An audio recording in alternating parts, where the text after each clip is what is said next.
que con esta ley nuestra legislación nacional, bueno, se viste realmente de una dimensión histórica, pero que también la queremos ofrecer al mundo, porque es una ley que promueve justamente la convivencia armoniosa, la convivencia pacífica, algo que necesita el mundo justamente en estos momentos cuando los poderes imperiales amenazan con más guerra. Nosotros decimos desde Venezuela, más paz para Venezuela y más paz para el mundo también. De las redes sociales, bueno, también hay regulaciones muy específicas, está prohibido la promoción, deben retirar los mensajes que promuevan el odio, la guerra, la intolerancia, deben retirarlo en un lapso de 6 horas, si no van a ser sujetos de sanciones y de penas. La oposición venezolana rechazó la aprobación de la ley contra el odio por la convivencia pacífica y la tolerancia por parte de la cuestionada Asamblea Nacional Constituyente. La norma contempla hasta 20 años de cárcel para quien incite al odio. Los adversarios políticos del madurismo temen que se convierta en un instrumento para satanizar y perseguir a quienes se piensan distinto al régimen.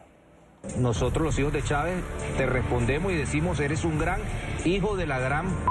Los golpes nos duelen, pero no es más allá del dolor que sentimos cada vez que vemos que se nos deshace el país. Te callas, tú te callas. Orden en la Cámara. Maduro es la violencia, la pobreza y la guerra contra toda la familia venezolana. Parece ser que a los hombres, para ingresar a primero justicia, primero los castran. Son los castrados, sino también eunucos mentales. Porque es que ha sido una basura. Y de Chisepache padeciendo el periodismo ha sido una basura. Fui agredida en la cara. ¡Majunches a la bola de la burguesía! ¡A la bola de los vendematria! Vamos a ver hasta dónde aguantan ustedes, cobardes miserables. Son unos cobardes y miserables. La cuestionada Asamblea Constituyente tiene facultades plenipotenciarias por encima incluso de los demás poderes del Estado y ha adoptado una serie de medidas que han generado gran controversia en Venezuela. Una de ellas, la destitución de la fiscal general Luisa Ortega Díaz. Pero, ¿cuáles son las principales leyes aprobadas por la Constituyente? Lo revisamos ahora mismo. Una de las primeras leyes aprobadas fue la creación de la Comisión para la Verdad, la Justicia, la Paz y la Tranquilidad Pública, instalada oficialmente el 16 de agosto. El martes 31 de octubre, más recientemente, fue aprobada la Ley Constitucional del Consorcio Agroalimentario del Sur, Agrosur, que constituye la primera ley presentada por Nicolás Maduro, que pensó supuestamente para combatir el bloqueo económico y financiero contra Venezuela. Y finalmente, la última, la Ley contra el odio por la convivencia pacífica y la tolerancia, aprobada esta semana y que supone una sanción a todo aquel que promueva la violencia en el país. ¿Tienen límites las constituyentes en América? ¿Cuál ha llegado más lejos? Para hablar de esto me acompaña Miguel Ángel Rodríguez, internacionalista y presidente del Instituto Peruano de Derecho Internacional y Relaciones Internacionales. Es experto además en el estudio de constituyentes. Bienvenido, una buena tarde, gracias por atendernos. Muy buenas tardes, Carlos Eduardo, y con todos ustedes, amigos de Colombia. Un placer, bienvenido para nuestra audiencia también en el resto del continente americano. Quisiera comenzar preguntándole si normalmente, si el espíritu, la base de una constituyente, y quisiera remontarme a la historia, pues tendría en este caso esos poderes plenipotenciarios o por encima de otros poderes constituidos en América Latina. Y me voy a ir al caso de Venezuela, donde incluso Nicolás Maduro propuso esta constituyente para que de alguna manera hiciera el trabajo de la Asamblea Nacional, que fue electa por votación popular. Es decir, normalmente una constituyente opera como la que opera en Venezuela. Fíjate, Carlos Eduardo, tu pregunta es una pregunta clave y muy oportuna porque la doctrina del derecho constitucional americano y planetario establece de manera unívoca, unánime, que el objeto central, la naturaleza jurídica de una asamblea constituyente, solamente tiene por objeto stricto sensu único la dación de una constitución política. Es decir, es una asamblea ad hoc que tiene por la finalidad que entre los miembros de la sociedad nacional, que es el pueblo estatuido, vía un proceso eleccionario, eligen representantes para esta tarea ad hoc, detenida, única, de elaborar una constitución. Entonces, las asambleas constituyentes no están ni existen para tareas legislativas. La experiencia en el caso peruano, por ejemplo, cuando teníamos el gobierno militar de la revolucionaria de la Fuerza Armada, pues este gobierno revolucionario en su segunda fase convocó una asamblea constituyente y los miembros sancionaron la constitución en 1979, punto, ahí acabó su trabajo. En el año 80 recién vinieron las elecciones democráticas. Lo que está pasando en Venezuela es que la asamblea constituyente se irroga pretensiones que no le corresponden. Las aprobaciones que acaba de enumerar, ninguna de ellas corresponde a una capacidad jurídica que debe tener una asamblea constituyente, que debe ser, repito, reitero, la constitución para una Venezuela. Y además, desde el arranque, estamos hablando de una asamblea constituyente deslegitimada, porque es una asamblea que ha vituperado a la verdadera asamblea, que es la Asamblea Nacional, elegida el 6 de diciembre del año 2015, democráticamente, cuando le arrancaron la mayoría a los miembros del oficialismo chavista. De manera que, entonces, la Asamblea Constituyente venezolana está actuando al margen del derecho. Es una Asamblea Constituyente de facto, no de jure. ¿Por qué de facto? Porque no tiene legitimación, porque no ha seguido los procedimientos lógicos de un proceso para instalar una asamblea, y lo más importante, porque no cumple su objeto, que es dar una asamblea, una constitución política para Venezuela, reemplazando tareas de un órgano legislativo como la Asamblea Nacional Defenestrada, y que está evidentemente en la dinámica de lo que es una dictadura y un régimen totalitario como el que impera en estos momentos en Venezuela. Señor Rodríguez, el caso de Venezuela, tal y como está dada esta constituyente planteada, ya lo decíamos, solo por el oficialismo, ¿se puede comparar a otro caso en América Latina reciente? ¿Usted cuando echa hacia atrás en la historia, se consigue un caso similar a este? Lamentablemente, Carlos Eduardo, debo decirte que las formas que estamos viendo son incomparables. No hay ningún procedimiento gubernamental en América Latina en los últimos tiempos que registre una asamblea constituyente que tenga funciones legislativas. Eso no existe, y eso es propia de la conducta, repito, reitero, autárquica de un régimen totalitario y despótico como es un gobierno de facto ilegítimo como el que impera en estos momentos en Venezuela. Los objetivos que te estoy diciendo no están en función de un apasionamiento político de un internacionalista, sino en una revisión objetiva y taxativa de la nomenclatura más sólida y rígida del derecho constitucional americano y planetario. De manera que estamos frente a un gobierno que, a la luz de dar una asamblea de esta naturaleza, empieza a recibir más bien sanciones y no reconocimiento, como el que acaba de hacer la Unión Europea con las sanciones sistemáticas sobre algunos miembros del régimen. Ahora, señor Rodríguez, sanciones vienen desde Estados Unidos hacia Venezuela, hacia el gobierno, por supuesto, hacia funcionarios del gobierno de Nicolás Maduro, vienen de la Unión Europea, como usted dice, de Canadá, de la condena abiertamente del secretario general de la OEA, Luis Almagro.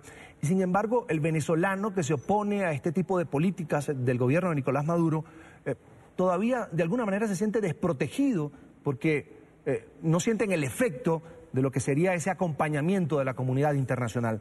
El caso de Venezuela, para usted, ha avanzado en la defensa de los derechos humanos por parte de la comunidad internacional y sobre todo en la defensa de esos ciudadanos que quieren vivir en democracia y que aparentemente pues o se quejan a diario de que precisamente Venezuela va hacia ese camino que todos indican, que es el de la dictadura. Algunos dicen que ya se está en dictadura, como lo ha dicho usted mismo.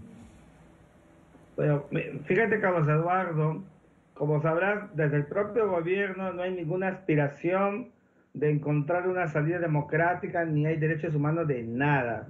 Más bien un gobierno que todo lo ha venido proscribiendo. Pero el clima internacional busca coadyuvar a crear sinergias hacia adentro. Pero como lo acabo de decir en una columna en Lima, hace muy pocos días en mi columna en el diario Correo a nivel nacional, es que el gran problema que tiene la Venezuela para poder equiparar a este régimen que utiliza los monopolios de la coacción militar y de la cúpula elitista que conducen al país, es que todavía la carga de la fuerza de la oposición política no ha logrado la cohesión que se esperaba. Una oposición política dividida, la mesa de la unidad democrática, que fue importante el 6 de diciembre, como te he referido, en 2015, no ha reflejado ese espacio vital para formar ese gran frente de batalla que pudiera hacerle el espacio para el equilibrio a un régimen que impone todo. Entonces, comprenderás que luego de los 130 muertos de los últimos 4 meses en Venezuela, la conducta política de la oposición ha debido ser no participar en ningún proceso de nada. Pero hemos visto que 4 opositores han juramentado el cargo de gobernador. Entonces, aquí este es un nivel de falencias que no contribuirán a allanar un camino que se quiere conseguir progresivamente. La experiencia internacional y la comunidad internacional se preocupan por lo que pasa en Venezuela, pero tiene que haber un correlato. Aquí es un trabajo triangular. Los países de la región deben de coadyuvar a promover y generar, porque este gobierno venezolano no da signos de nada y más bien de querer perpetuarse. La maquinaria de la Asamblea Constituyente es para eso. Entonces, ¿qué hay que hacer? Hay que buscar que se logre aprobar en la Carta Democrática Interamericana y activar el artículo 21 que habla sobre el régimen de una ruptura democrática, y para eso los países centroamericanos fundamentalmente, que es pura matemática, deben de coadyuvar a que se formen los 24 países que den ese nivel de votación y al mismo tiempo buscar que se produzca el bloqueo económico contra Venezuela, porque los bloqueos económicos hoy son las eficacias para lograr los derrumbamientos de los regímenes. De otra manera es lamentable, pero Nicolás Maduro va a persistir en el poder y se va a mantener en una situación que a la propia gente, en el hartazgo del 85% de los venezolanos, pues no van a encontrar espacios ni drenajes, y vamos a seguir viendo cómo, paradójicamente, uno de los países más ricos de la región por el petróleo resulta ser hoy un país anarquizado y pobre. Usted habla de la activación de la Carta Democrática Interamericana, de la declaración de la ruptura del orden constitucional y democrático en Venezuela. Ya Venezuela pasó por eso hace meses. Incluso el propio secretario general de la OEA, Luis Almagro, promovió esa discusión. Para usted, ¿qué hace falta, más allá de un voto, qué hace falta para que el gobierno de Venezuela, el gobierno de Nicolás Maduro, entregue cuentas? Porque al final del camino, los convenios internacionales, los tratados internacionales, según la propia constitución vigente en Venezuela, siguen siendo ley para el país. ¿Qué hace falta para que el gobierno de Nicolás Maduro sea llamado a cintura, como dicen popularmente en Venezuela? Fíjate, Carlos Eduardo, efectivamente falta un voto, y ese voto es una calificación esperada porque es una calificación de iure. Pero lo que tenemos que tener enfrente es que se produzca una activación por parte de cada uno de los países de la región. Si los países de la región asumen la actitud de bloquear a Venezuela y no esas consabidas expresiones que llegaron desde el norte de una invasión estadounidense que nadie la cree porque no corresponde ni al derecho internacional, pues lo que hay que hacer es buscar que se produzcan estos niveles de bloqueo para seguir recreando la marginalidad y la calidad paria de una Venezuela que el propio Nicolás Maduro ha buscado. Solamente así, la fuerza de la represión internacional, la presión internacional y las importantes manifestaciones en las calles de Venezuela de las gentes van a terminar a provocar que en el embrión del chavismo, pues las cuestas militaristas dobleguen y hagan una suerte de golpe de Estado al mismo Nicolás Maduro. No habrá otro aliciente para poder acabar con un régimen que sigue perpetuado en el poder. La gran mayoría de los militares en Venezuela son democráticos. No hay que confundirlos. La élite es la que controla bajo las armas y la intimidación a todas las Fuerzas Armadas. Y eso es lo que se tiene que promover. El clima en geopolítica, en ciencia política y en derecho son claves para poder generar esta suerte de corriente abrumadora que debe llevar, evidentemente, seguramente con algunos espacios de violencia, hay que decirlo también, esto no es un asunto de velita misionera, pero es para poder lograr que el régimen caiga. Nicolás Maduro ya lo ha dicho, no va a dejar el poder, y los signos visibles de su conducta como hombre que maneja un Estado, un pseudo presidente, pues está indicándonos que él no quiere dejar el poder, porque seguramente tendría que enfrentar cuantas otras causas que están pendientes en el sistema incluso de la Corte Penal Internacional. En pantalla, Miguel Ángel Rodríguez, internacionalista y presidente del Instituto Peruano de Derecho Internacional y Relaciones Internacionales. Gracias por estar con nosotros. Hasta la próxima. Una muy buena tarde. Muy buenas tardes con todos ustedes. Gracias.